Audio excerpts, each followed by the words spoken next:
Hello, greetings, fellow Trickers and Trickers. Well, our look at Star Trek Deep Space Nine Season 2 now continues on with the episode Cardassians.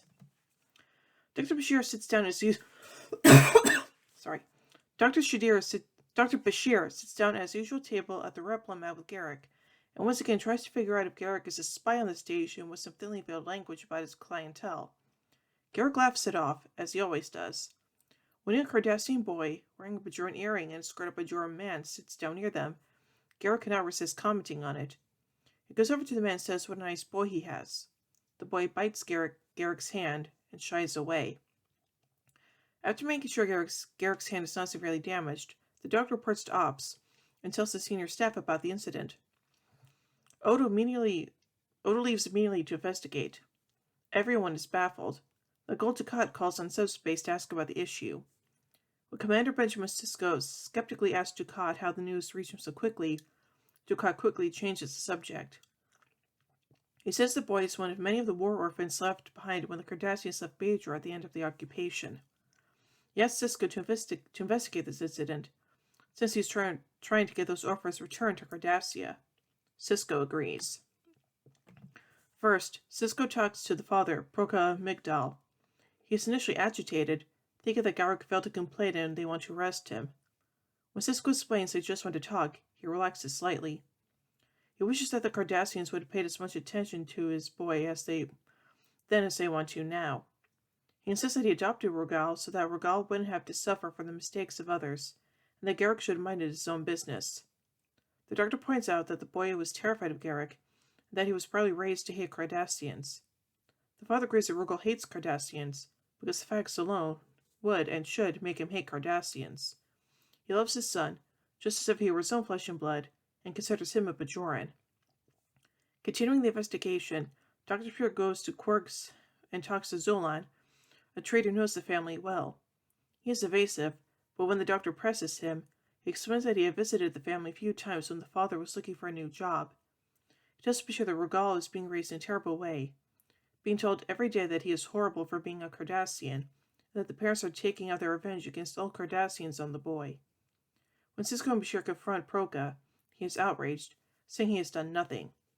Sisko accepts his word, but has Rogal stay with station school teacher, Keiko O'Brien, for the time being. Rogal says he didn't do anything wrong when his father brings him out. He is nervous, but finally goes with Sisko and Bashir when their father says they won't hurt him, because they're human, not Cardassian. Before leaving, Sisko offers Proka a slight nod of his head. I wonder what that means. Back in the infirmary, Dr. Bashir heals Garrick's hand and mentions Gul Dukat's attempt to resolve the war orphan predicament. Garrick laughs and begins a line of questioning of his own. He plants in Bashir's mind that Dukat's story should not be believed. Dukat was in charge of the withdrawal from Bajor, therefore it's his fault that the children were left behind. So why is he trying to get them returned home? Good question. Back in Ops, Sisko has explained to Dukat that it may not be very simple to send Rogal back to Cardassia. When the doctor arrives, Sisko asks Dukat to look up the boy's DNA to search for any surviving relatives, in case he does decide to send him home. Dukat agrees, but then Dr. Bashir interrupts. He asks Dukat why he chose to leave the children behind. Dukat is not pleased, and explains that he was ordered to do it by the civilian leadership of Cardassia and had no choice. Bashir corrects him and states that the civilian leaders do not have such detailed control of the military. When Dukat asks where he got this information, he admits it was from Garrick. Dukat tells Bashir to tell Garrick he had no choice and cuts off the view screen. Sisko asks why the doctor presumptuously interrupted his conversation with Dukat. Bashir explains to Garrick that Dukat is lying, which he had to deduce, since Garrick doesn't actually tell him anything. Sisko is not pleased, but lets him off with a rebuke. Meanwhile, in the O'Brien's quarters, Chief O'Brien is initially uneasy around Rogal given his own previous experiences with the Cardassians, and is aghast to learn that Keiko allowed Molly to play with him. Keiko warns him that she doesn't appreciate his prejudiced attitude. Later that night, Rogal is unable to sleep, and O'Brien takes a chance to talk to the boy, who denies being abused, about his situation. O'Brien asks if it's hard on him being Cardassian.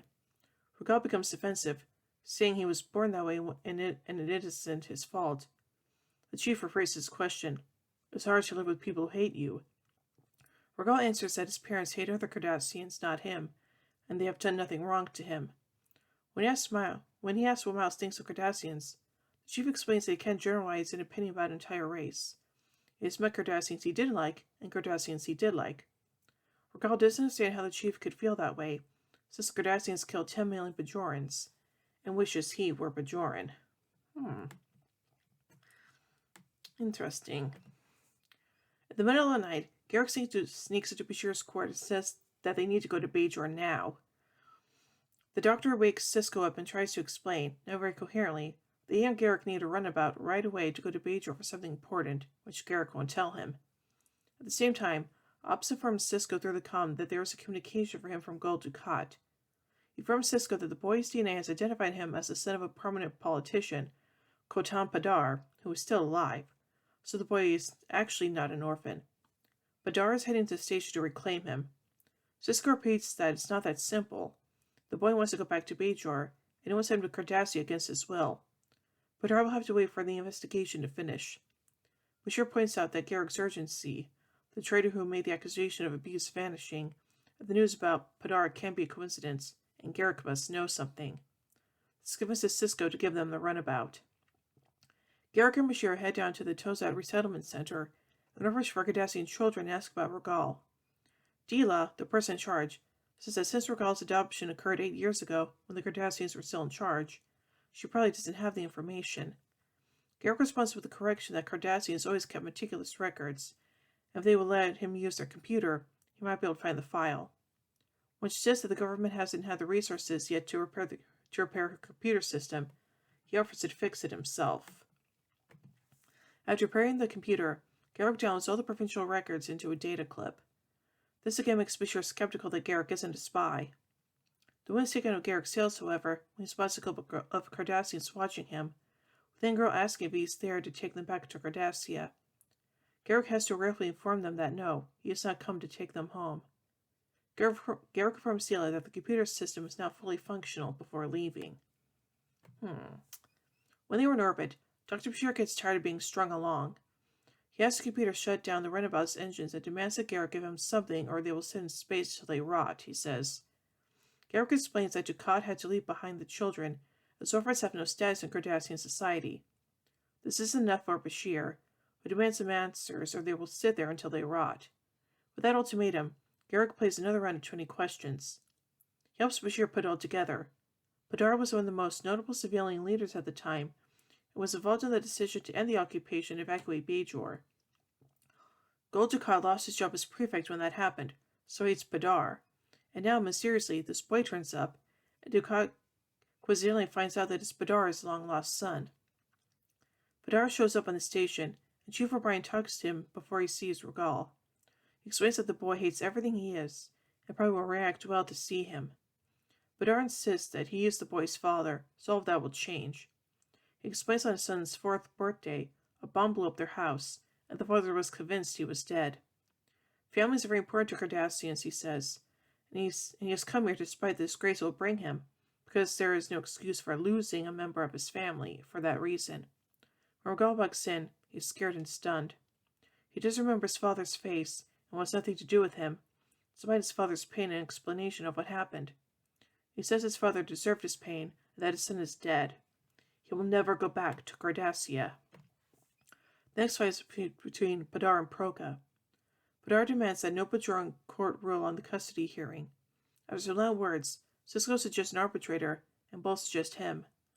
Padar accepts, then Odo informs him that Gul Dukat has just arrived on the station. Dukat explains he has come here to observe the hearing, because there is great interest in the case at high levels of the Cardassian government.